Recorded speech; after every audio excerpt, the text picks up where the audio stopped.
Good morning, everybody. I'm Diane Dimkoff, and I am the Director of the Research Customer Support Group for the National Archives, and I'm also the Director of the Fair. First off, I want to say I'm so sorry we're getting a late start. We had a streaming issue, and we've been trying to keep you informed online. Many of you have been very gracious in your comments on YouTube, so thank you. Before we begin, I have a few quick tips for you, and I hope this helps. First is, because we're broadcasting live, the speakers will answer questions at the end of their talks during the Q&A session. You can submit your questions to the speaker on the YouTube page using chat. Second, for captioning, open a separate browser, then go to the 2016 Virtual Genealogy Fair page. From there, you will find the questions and handouts. Locate the current session and then click and open it with its captioning link. And finally, please know that the video presentations and all the handouts will remain available at the Virtual Genealogy Fair website after the event. For our website, you can also find previous Genealogy Fair videos and handouts. We're going to move ahead with our first speaker. And this session is the first one called Introduction to Genealogy at the National Archives, and our speaker is Kluskens. During her presentation, you will learn how to do basic genealogy research using federal records at the National Archives, including census records, immigration, and military service and pension records. Ms. Kluskens is a genealogy projects archivist for research services and works at the National Archives in Washington, D.C. We now welcome Claire to the podium. Claire?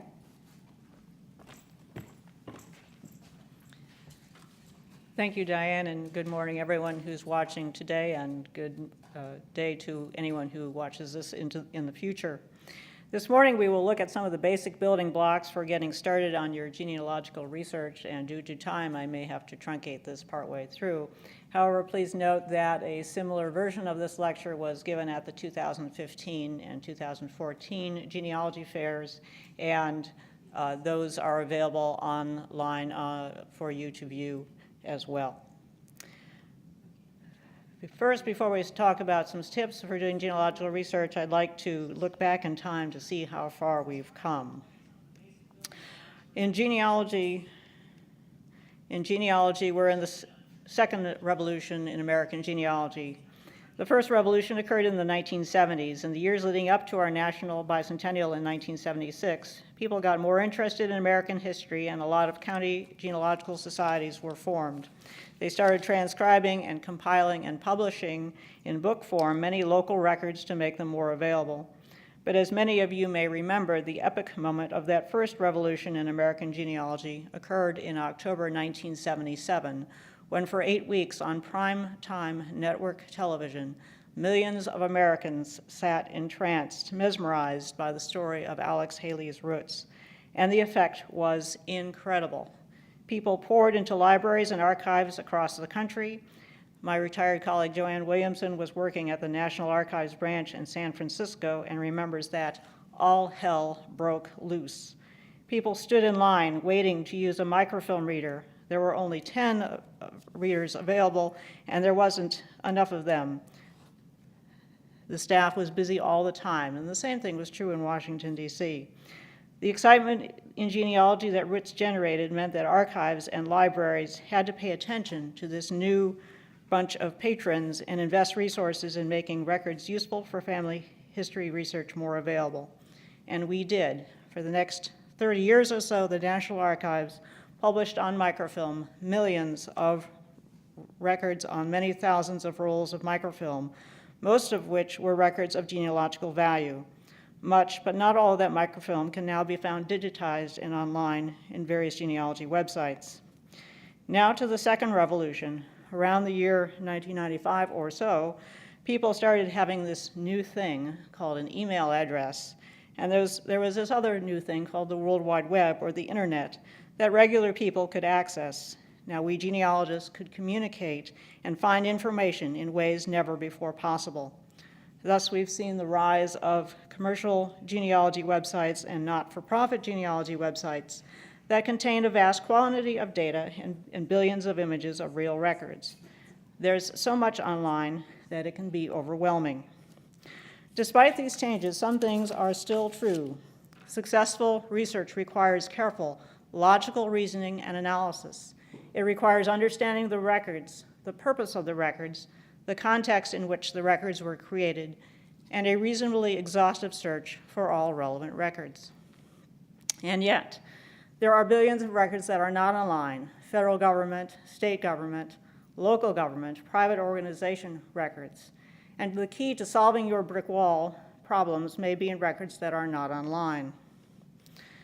So let's have some suggestions for success. Well, first, think outside the box. Think beyond census and vital records, as important as they are. Think beyond online. Remember always, as you collect and compile information, to cite your sources fully. 1900 census as a citation is not useful, but to specifically indicate where in the 1900 census is useful so that you can go back and find that information if you need to, or so that you can share with someone else exactly where that came from. Research collateral lines. Records about other family members may have the information you need, and that will help you work your way around brick walls. Never ignore friends, neighbors, and associates. People migrated with their friends, neighbors, and associates to new locations. People migrated to new locations because their friends, neighbors, and associates were already there. And some of those individuals may very well be relatives. Do a literature search. Now, we're not talking Shakespeare here. We're talking about genealogical publications from the National Genealogical Society, State Genealogical Society, and local genealogical societies. These are found, some of these are online, but many of them are also found in libraries with genealogical collections. And of course, larger genealogical libraries will have more publications available. These publications will have information that's already been compiled by other researchers to help you get a head start on that family that you're interested in. There may also be records that have been published in these journals that is available nowhere else. Your state historical societies also publish magazines about state history. There are a variety of other specialized historical publications, and of course many books on various niche aspects of history, which you can find on places like internetarchive.com, HathiTrust, and Google Books. Understand the geography. You need to understand the places that your ancestors lived. There are lots of maps online at various websites, and the National Archives has in its catalog at catalog.archives.gov the 1940 and 1950 census enumeration district maps, as well as a variety of other maps online at this time. Keep a research log. What you looked at and found something in, and what you looked at and didn't find something in. And you might wonder why you want to do this. Well, you don't want to repeat yourself. You don't want to reinvent the wheel continuously and beat your head against the wall. And while negative evidence is frustrating, it is as useful as positive evidence. It will also help keep yourself focused. So, for example, a success story might be that you found an 1848 Declaration of Intent for Mark Spinbottle in Barnacle County, Massachusetts, Naturalization Records, Volume 1, page 20. Obviously, this is a made-up example because there is no Barnacle County, Massachusetts. Or that you found him in the census in a particular location. You also record your failures so you know what you've looked at and looked for before. And when you do that, also include the website that you looked at, because there are multiple websites out there where the indexing was done by different people whose skills in understanding the handwriting may vary, and you might find that you have more success on one website than another. Make a timeline of your ancestor's life. What you see on the screen is a very basic one. I would include as many details as you know about that person. You know, when their children were born, married, died, anything that happened during that ancestor's lifetime that was a part of what happened to their family. That will help you as you go along. If you're having trouble figuring out where they are, your timeline might give you some clues where to look for them. When you're online, use Google and other search engines at least annually to look for new information. There's always more out there on the web. Use the National Archives catalog at catalog.archives.gov at least annually. There are more than 40 million catalog entries, and it grows continuously as staff members put more information about our records into the catalog, including many personal names. Offline, step away from the computer. Go to your public library and use its resource. Go to research facilities with actual records that are not online or microfilm copies of records that are not online and use them. Go to the places that your ancestors lived. Go to the public libraries at those places. Visit the genealogical and historical societies there. See where your ancestors lived and see where they're buried. Read and learn more about history because this will also help you understand your ancestors' lives. The geography, the boundary and name changes, the economics of the time, the politics, the social factors, the religion, the weather, and other forces that shaped our ancestors' lives. Now, how to begin? Begin with yourself. First, get organized and get your tools. You don't have to be 100% organized, nobody is, but make sure that all your research materials are in one box or binder, or eventually many boxes or binders, and that they are organized so that you can find the information that you've collected and not collect the same information over and over again, and so that this body of materials is something that you can use regularly and make progress with. Fill out your ancestor chart. This will help you understand what you already know about your immediate ancestors and give you ideas on where you need to do some work. And when you go perhaps and talk to another genealogist at, say, a county genealogical society meeting, and you want to ask them, well, how do I get started? Having something to show them will help them have a conversation with you on, well, this is what you should probably do next, or that kind of thing. So it's very useful. Likewise, fill out a family group sheet for each ancestor and each ancestor's siblings so that you know what you know about their family. And of course, you can update these charts over time. Organize any old family papers you may have, birth, marriage, and death certificates, newspaper death notices, military papers, Social Security cards, photographs, anything that you might have that will tell you something about your family. And you may be surprised to find what you already do, what you have that will help you. Interview your relatives, your parents, grandparents, aunt, uncles, cousins, anybody who's alive that might know something about the names, the dates, and places, and family stories. Never ignore the family stories and traditions. That's part of who you are, who your ancestors were. Collect the basic facts about your ancestors, their names, their siblings, their other relatives, dates and places of birth, marriage, death, and divorce, their occupation, military service, other biographical details, like where they went to school, where they went to church, what they like to do, they like to eat spaghetti, whatever it is, collect the information. Link it all together. The name plus some additional fact that links him or her to a specific geographic location or event on a specific date. And the source of that information. Just having a name is not enough by itself. Now, why is the source of information important? Well, some sources of information are more reliable than others. And I'll give you two examples here. Fred T. Brown, on his death certificate, says he died in 1921. The death certificate was created within days after he died, so that would seem very likely that he died in 1921, whereas the gravestone could have been put up in 1922 or many years later, and perhaps the family member who provided the information didn't remember or forgot, whatever, when he died. And so the gravestone is not as accurate of sorts of information. The next example I'm going to give you is a closer call. It's really probably doesn't matter, but it's a question of judgment. Sarah Presley Hafer died on April 2nd, 1902, according to her death record.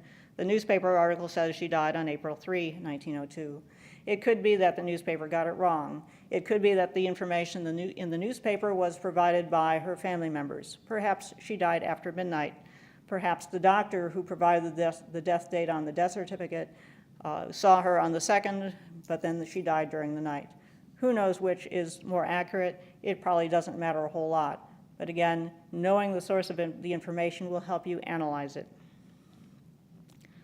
One of the most important things you can do is to join genealogical societies and benefit from the things that they have to offer. The National Genealogical Society, the State Genealogical Society where you live, and in the states where your ancestors lived, and county genealogical societies in the state where in the county where you live and the counties where your ancestors lived. Why join genealogical societies?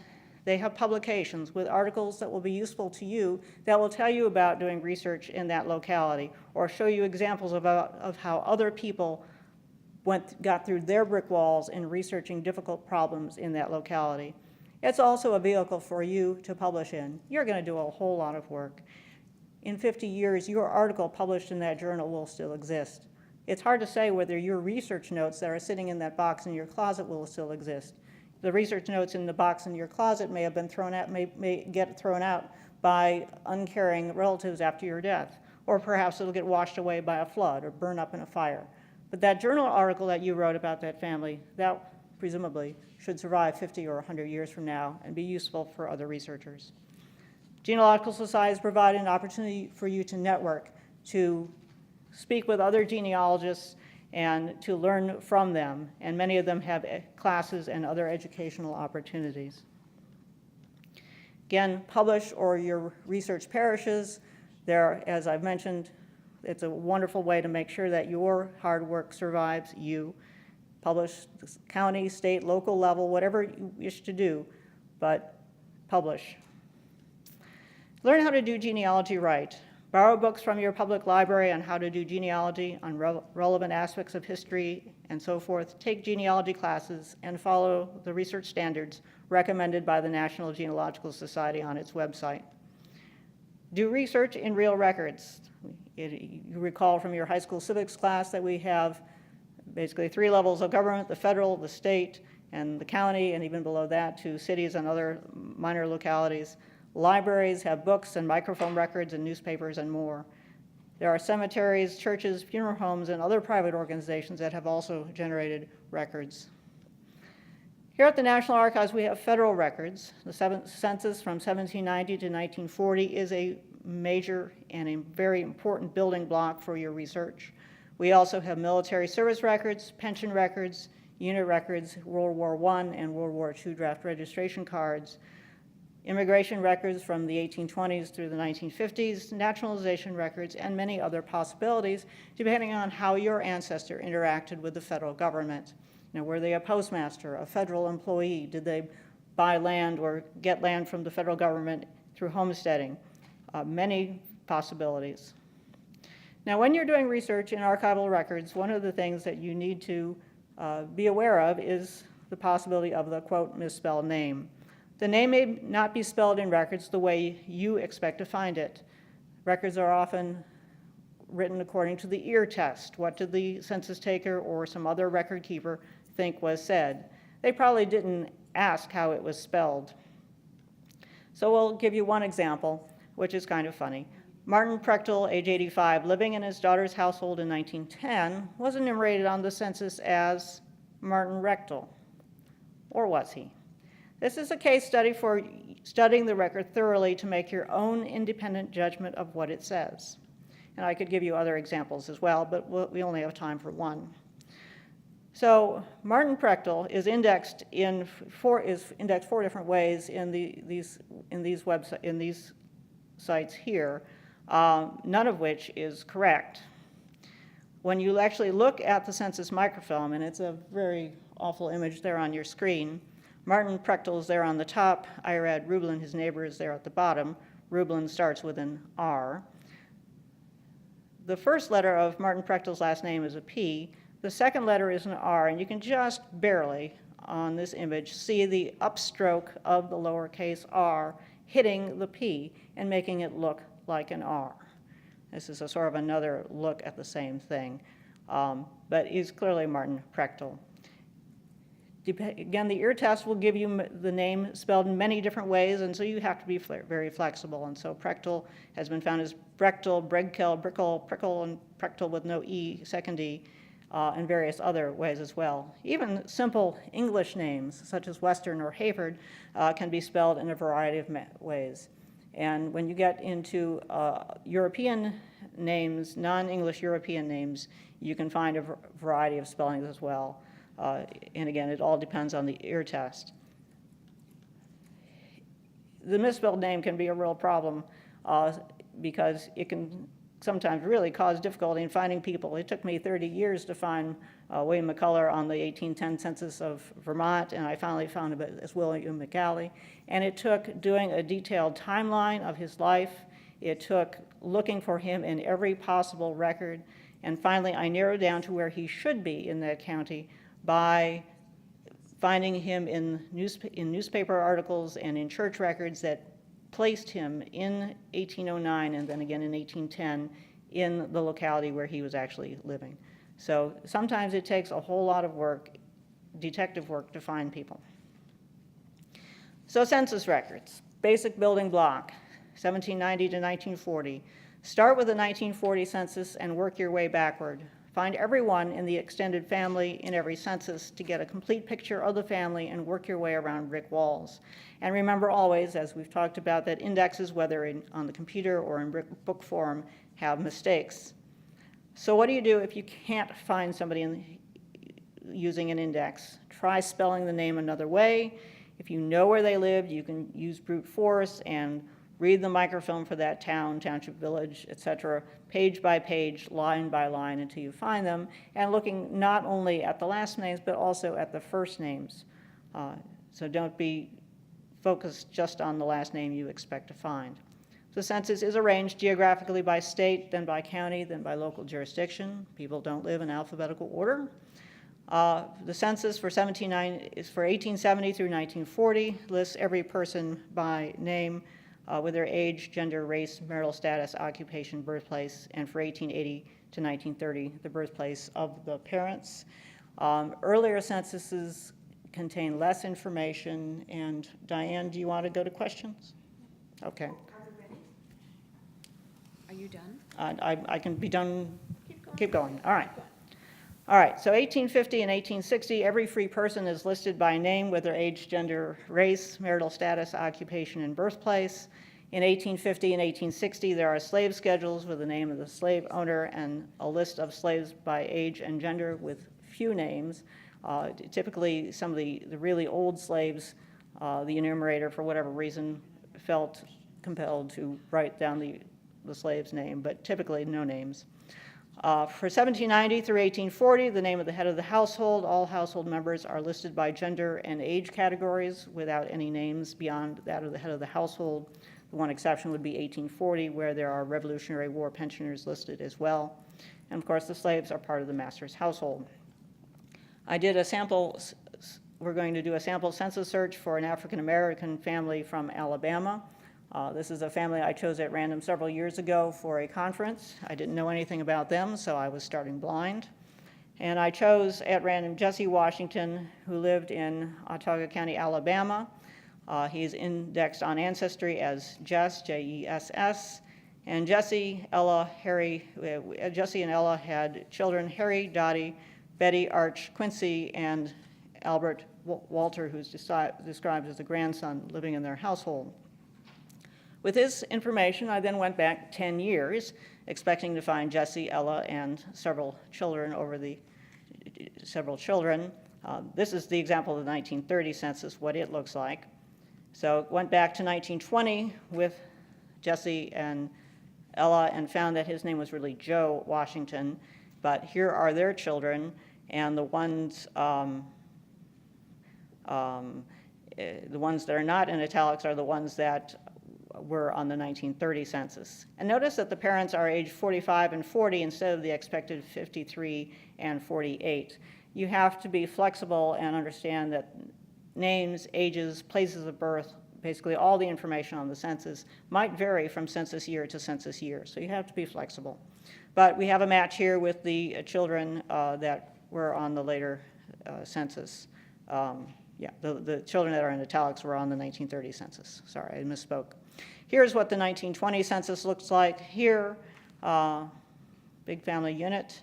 So we went back to 1910, and again, they were living in the same place. The parents' ages were different than what their expected ages were based on the 1910 census. Again, we have several children, and the ones in italics are the children that were on the later census. So that helped link from census year to census year. This family starts at the bottom of one census page and continues on to the next. So if you find your family at the bottom of a page on the census, please click or scroll to the next image to make sure that you don't miss any of the family members that are on the next page. So this is their family here. So moving back to the 1910 census, they again were in the same place with Joe, Ella, and 3 children. George there, born in September 1899, probably died before the 1910 census, so he does not appear later on. One of the really cool things about the 1900 census is that it gives you the month as well as the year of birth, and in many places in the United States, especially in the South, this may be as close to a birth record as to an actual birth date as you're going to get. Here is the 1900 census image. So now we go back to 1890. Unfortunately, down the street here in Washington, D.C. in 1921, there was a fire in the Commerce Department building, and a large portion of the 1890 census was either burned or soaked with water as the firemen tried to fight the fire. What did survive was about 1/4 of the census at the time, but in 1934, Congress, in its wisdom, decided to dispose of the rest of the 1890 census. But there were about 8,000 sheets somehow that managed to be saved or got squirreled away in census employees' desks or something, I don't know. But anyway, they now survive. They survive, but there's nothing for this family in this location. And so with the information I had, I then had to make the 20-year leap back to 1880. This is a leap that just about everybody has to make. And due to our malfunctions, I'm now out of time, but my slides are on the screen, and as I indicated, the this lecture, or version of this lecture, is on the Genealogy Fair website from 2015, and I invite you to see the rest of this presentation there. And I am open for questions. Thank you. Claire, thank you so much for your flexibility. We have a fun question. They want to know, what's your best or most successful brick wall tip?